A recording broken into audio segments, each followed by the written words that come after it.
आज हम पहले मिडिल टर्म स्प्लिट देखेंगे पॉलिनोमियल्स के लिए ज़ीरो निकालने के लिए, जिसको हम दूसरा मेथड भी बोलते हैं बाय फैक्टराइजेशन मेथड से ज़ीरोज़ निकालने पॉलिनोमियल्स के लिए। हमें पहले ही पता होना चाहिए कि ज़ीरोज़ किन को बोलेंगे। ज़ीरोज़ एक्चुअल में एक्स के वो वैल्यूज़ होते हैं, वेरिएबल्स के वो वैल्यूज़ होते हैं जिनसे पूरी पॉलिनोमियल का वैल्यू ज़ीरो के बराबर आए। तो जब भी हम उन वैल्यूज़ को फिर इस पॉलिनोमियल में पुट करेंगे तो वह पॉलिनोमियल का पूरा वैल्यू हमें ज़ीरो के बराबर होना चाहिए। इसके बाद करना क्या है, पहला चीज़ इसमें क्या करना है, आपको पहले पूरी पॉलिनोमियल का वैल्यू ज़ीरो के बराबर रखना है।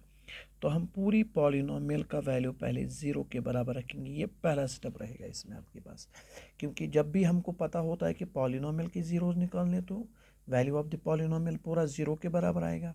तो हमने वही किया, पूरी पॉलिनोमियल की वैल्यूज़ को ज़ीरो के बराबर रख दिया। सेकंड स्टेप क्या रहेगा, इसमें आप क्या करेंगे, इजी के लिए आप जो ये मिडल टर्म आपके पास रहेगी इसको आप सम के बराबर रखेंगे। तो आप इसको सम के बराबर रखिए इस पूरी साइन के समय, तो आएगा 2x आपके पास। इसके बाद जो आपके पास उसके बाद वाला आपके पास टर्म रहेगी वो ये दो टर्म्स आपके पास रहेंगे। इन दो टर्म्स को आप मल्टीपल करके आप इसको प्रोडक्ट में लिखिए।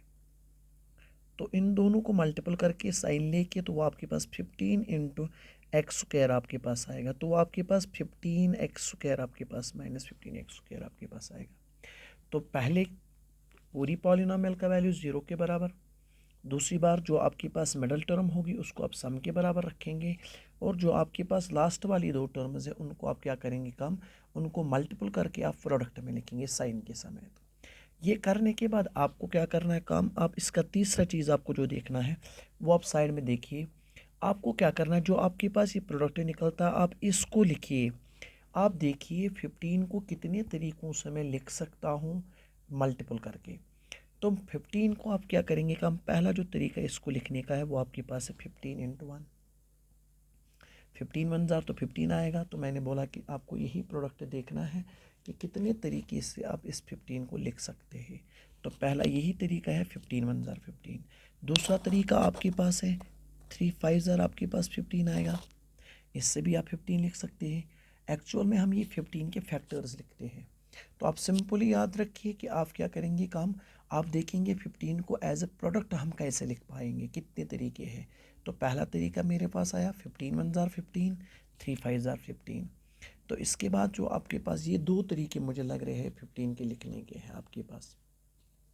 अब इन दो तरीकों के बाद आपको क्या करना है काम, इन दो तरीकों से, जिन दो तरीकों से आपने ये 15 निकाला प्रोडक्ट, आपको देखना है इनको ऐड या सम करके हमें किस टाइम आपको ये 2 मिलना चाहिए। तो इन दो तरीकों में से आपको देखना है ऐड या सब्ट्रैक्ट करके आपको 2 मिलना चाहिए। जैसे मैं यहाँ पे करूँगा 15 माइनस करूँगा 1 तो वो आपके पास 14 आएगा। तो आपके पास 2 नहीं मिल रहा है, या तो 15 को 1 करके आपके पास 16 मिल रहा है। तो ये वाला तरीका आपके पास, ये दो फैक्टर्स आपको नहीं चाहिए, क्योंकि आपको यहाँ पे -2 निकल नहीं रहा है। इसके बाद जो आपका दूसरा फैक्टर जो आपने निकाले दो, जिस तरीके से आप 15 लिख सकते हैं उनको देखेंगे। तो जब मैं 5 को प्लस करूँगा 3 तो आपके पास 8 निकल रहा है, लेकिन जब मैं 5 को माइनस करूँगा 3 तो आपके पास 2 निकल रहा है। अब मुझे ये 2 निकल रहा है तो ये मुझे इस तरीके से निकल रहा है, तो इस मेथड से, इस तरीके से जहाँ पे मैंने 5 इंटू 3 लिखा। अब इसमें आपको क्या करना है काम, अब आपको यही दो फैक्टर्स लिखने हैं इसके बदले। इसके बाद क्या करेंगे हम, जब भी आपको अब ये इन दो तरीकों को देख के जब आपको इनका सम निकलेगा आपके पास इस 2 के बराबर, तो मुझे 5 को जब मैं सब्ट्रैक्ट 3 से कर रहा हूँ तो आपके पास 2 निकल रहा है। उसके बाद आपको क्या करना है, ये देखने के बाद आपको ये पहली टर्म ऐसे ही लिखनी है।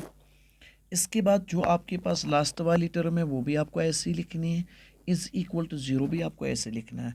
अब जो आपके पास ये मिडल टर्म है उसके बदले आपको ये दो तरीके लिखने हैं, ये दो फैक्टर्स लिखने हैं।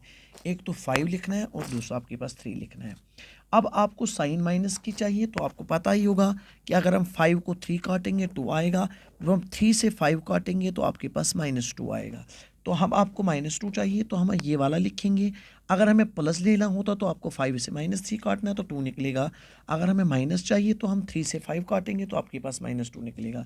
तो वैसे ही लिखेंगे, हम +3 लिखेंगे पहले, उसके बाद -5x लिखेंगे, तो ये आपके पास स्कीमा आपके पास फैक्टर्स निकले। तो x आप, क्योंकि आपके पास x भी चाहिए तो दोनों के साथ आप x डालेंगे।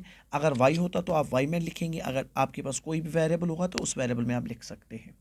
तो इस 2 के बदले मैंने 2 फैक्टर्स लिखे, एक तो मैंने 3x लिखा, दूसरा मैंने -5x लिखा। तो इन दोनों को जब मैं सब्ट्रैक्ट करूँगा फिर से, तो मुझे वापस -2 आएगा। आप देखिए -5x -3 करिए तो आपके पास फिर से -2 आने वाला है।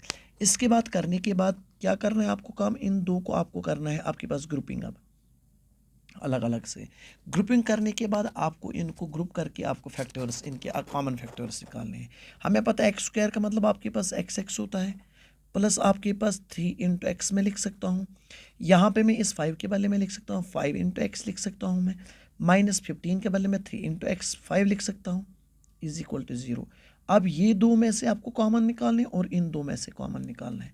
यहाँ पे भी मुझे एक्स दिख रहा है और यहाँ पे भी दिख रहा है कॉमन एक्स है, तो मैं x को कॉमन निकालूंगा। यहाँ पे आपके पास रहने वाला है वो आपके पास x, और यहाँ पे रहने वाला वो आपके पास 3 है।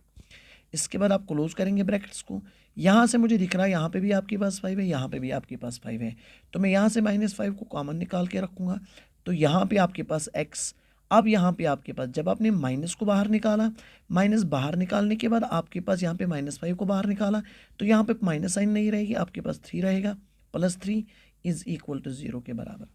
क्योंकि जब भी आप इस माइनस को आप वापस मल्टीपल करेंगे, 5 इंटू एक्स आपके पास -5x आएगा, तो 5 3 ज़र आपके पास 15 आएगा, प्लस माइनस आपके पास माइनस आना चाहिए। अगर आप बोलेंगे सर यहाँ पे माइनस रहेगा, तो फिर आपके पास फिर से प्रॉब्लम क्रिएट हो जाएगी, क्योंकि ये फिर साइन आपके पास प्लस रहेगी।